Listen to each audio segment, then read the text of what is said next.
अस्सलाम वालेकुम।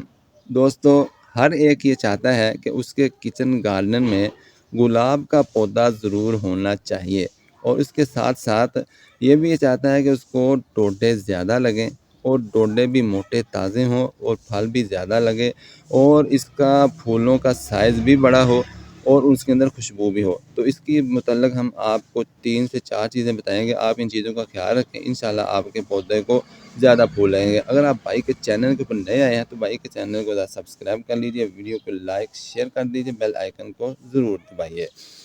जैसा कि मेरे दोस्तों देख रहे हैं आप, ये गुलाब का पौधा है, तो आपने सबसे पहले इसकी करनी है प्रूनिंग, क्योंकि ये जनवरी का महीना है, सर्दियों का मौसम है।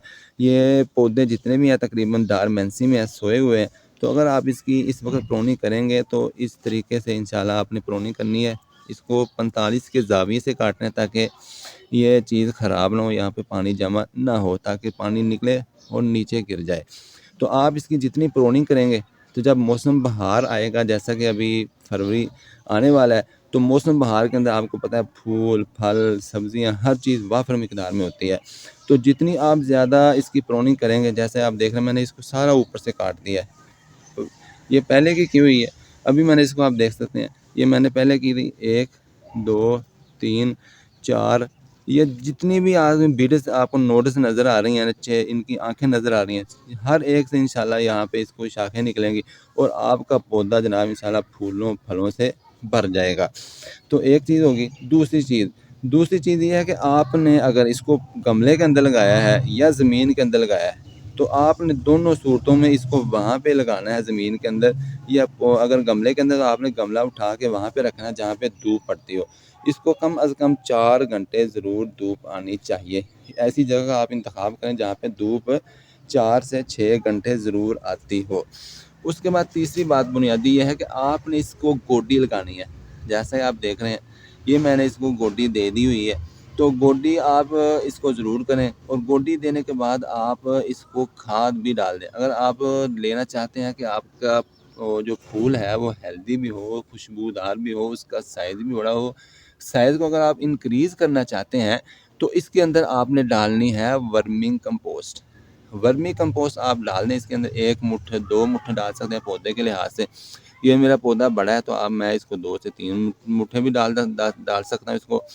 तो आपने जनाब इसको खाद ज़रूर डालनी है और आपने ये मिट्टी का ख्याल रखना है। आपने मिट्टी इसके अंदर भुरभुरी होनी चाहिए, चिकनी मिट्टी ना हो।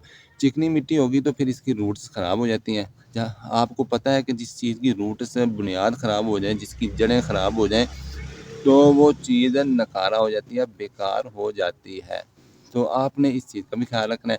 उसके बाद जनाब आपने इसको देना है पानी। पानी का आपने इसका ख़्याल रखना है। गर्मियों के अंदर आपको पता है कि जल्दी पानी देना पड़ता है, लेकिन सर्दियों के अंदर आपने इसको पानी ज़्यादा नहीं देना। ये आप देख सकते हैं, ये इसकी मिट्टी खुश्क पड़ी है। इसको मैंने अभी भी पानी नहीं देना। तो आपने पानी का ख़्याल रखना है, पानी इसकी जड़ों के अंदर जमा नहीं होना चाहिए। पानी निकास वाली मिट्टी होनी चाहिए ताकि पानी इसके अंदर जमा ना हो। तो इन चीज़ों का आप ख़्याल रखें। अगर आपके पास वर्मी कंपोस्ट नहीं है, तो आप इसके अंदर गोबर की पुरानी खाद भी डाल सकते हैं। उसको गोबर की पुरानी खाद को इसके अंदर डाल के मिट्टी के अंदर इसको हल्का-हल्का मिक्स कर लें, गोडी कर दें हल्की-हल्की। उसके बाद आप इसको पानी दे दें।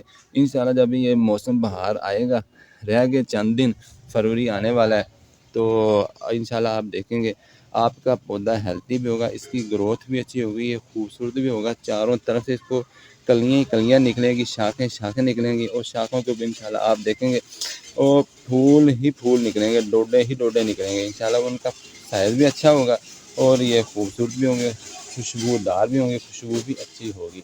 तो इन चीज़ों का आप ख्याल रखें, भाई को दुआ में याद रखें। मिलेंगे नेक्स्ट वीडियो में। भाई के चैनल को सब्सक्राइब ज़रूर कर लीजिए। अल्लाह हाफ़िज़।